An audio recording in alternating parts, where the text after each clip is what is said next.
Welcome to week 2 of Actualize True Purpose. Today we're going to go over my philosophy to live life by, exactly how I created it, but more intentionally, why we need to see the world through lenses, or how to even create those lenses in the first place. Why is it important to view information through lenses? What we observe is not nature itself, but nature exposed to our method of questioning. Weiner Heisenberg, Nobel Prize winning physicist. Information in itself is neutral, but the lens, the method of questioning, is what shapes realities you perceive. To change them, you must change the lens through which you view them. In an age where information is fed to you before you even wake up in the morning, fake news, AI jargon, doom scrolling, brain rot TikToks, it's very easy to get lost in this sea of infinite amounts of knowledge. Or maybe we should just call it information for now. To be honest, I love watching Pibbles the Pitbull scream, "Watch my belly," to a cop that some AI generated. It's pretty funny, but let's be real here. It's distraction. But with just so much information, how can we ever really learn anything? Which seems so opposite to what you probably originally thought I would say. Something along the lines of, there's not enough good content out there. So what do I do? No. Almost everything has already been created somewhere by someone in some faraway or extremely local community. And I'm not saying this to kill that hope of a unique business idea you had, because business has always been about doing something better, not necessarily doing something new. You don't need to reinvent the wheel. You just need to see where it's stuck and make it spin faster, and you'll be pretty successful. So then, when we break it down, our lens through which we see things is where the true magic happens.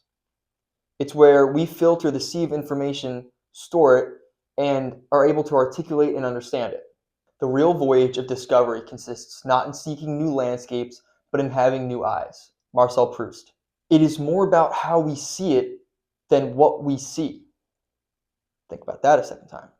Although what we see will determine the quality of our thoughts, so try and fill your mind with positive information topics that teach us how to improve our lives more than not. But how we see it is just as important. If there isn't a system for you to process knowledge, how will you ever learn? What if you've been stuck recently and not able to understand or see things more in the way you want? I believe you have an issue with the way that you look at things. If I tell you to look for red cars and next time you drive, I'd imagine you'd be pretty astonished at how many red cars you see. Yet, if I never told you that beforehand and you went out driving and I told you after, how many red cars did you see? You probably would have seen far less than if I told you prior. So I hope this demonstrates that what you look for is so important in learning knowledge. The only obvious question now is, how do we create those lenses? We only see what we're looking for. Most of our lives, we live in the subconscious. We let the autopilot take over, and we can't help it.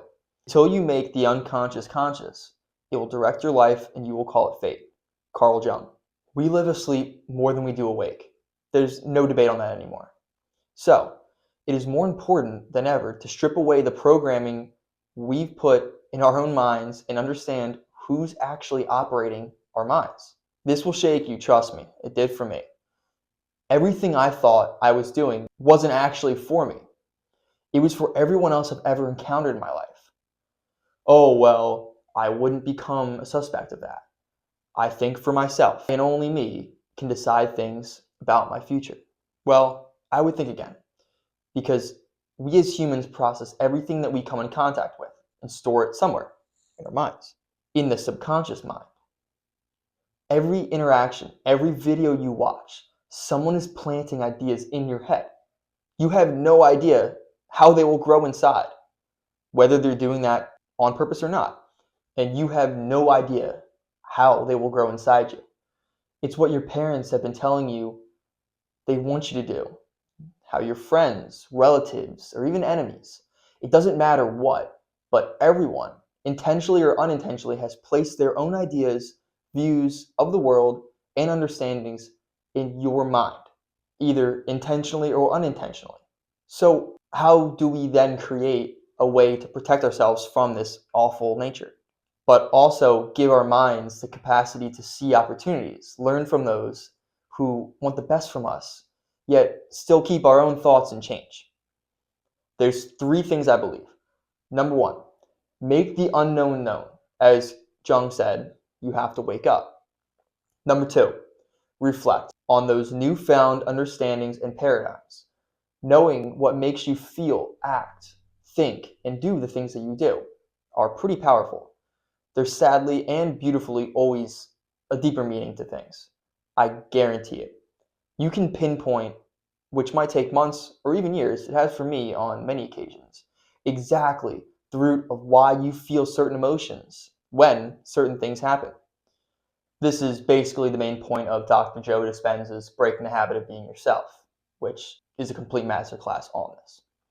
And then number three, create a new lens. You need a new internal operating system that runs on autopilot 24/7, pulling the exact information you need and filing it away for your own benefit.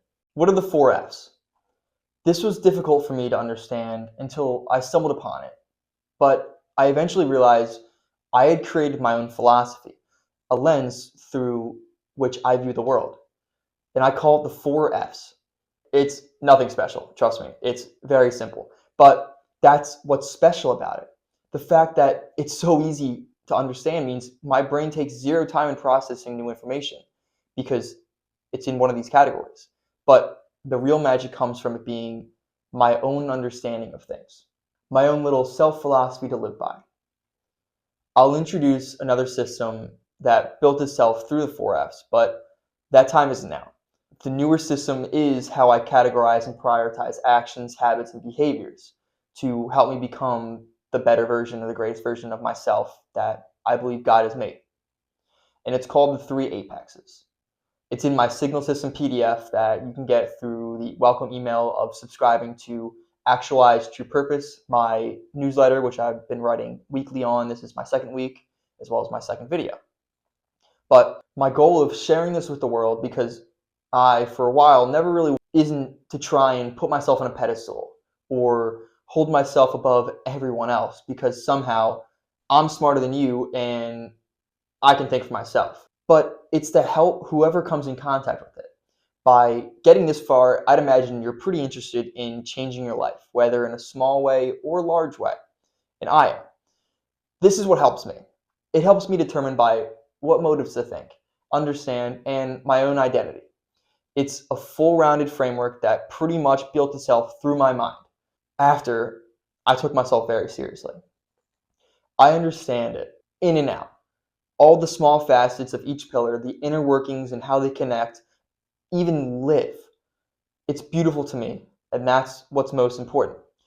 I encourage you to create your own, but don't just use mine. Everyone is different. What I like might be the last thing that you ever think of. But one thing is true. We need a lens to see the world and other people through. Without further ado, here is the deadly yet simple philosophy that I live by. Faith for growth, frame for strength and courage, fewer for subtraction, and flow for understanding. These are the 4 pillars that stabilize the inside of my mind. They're my mental filing cabinets. I don't think twice about them anymore. They just work exactly how they want to.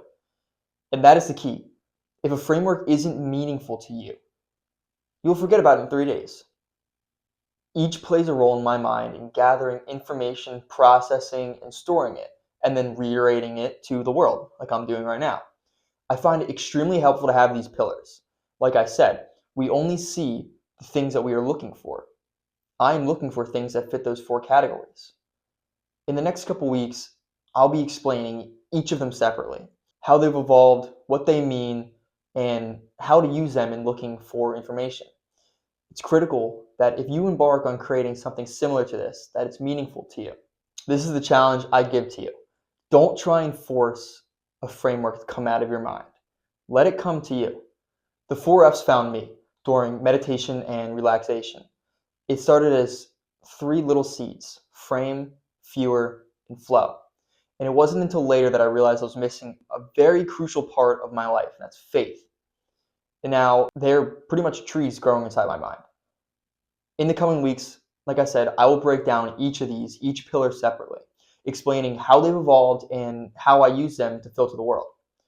For now, I urge you to look deep within yourself. What is the lens you are currently using, if one at all?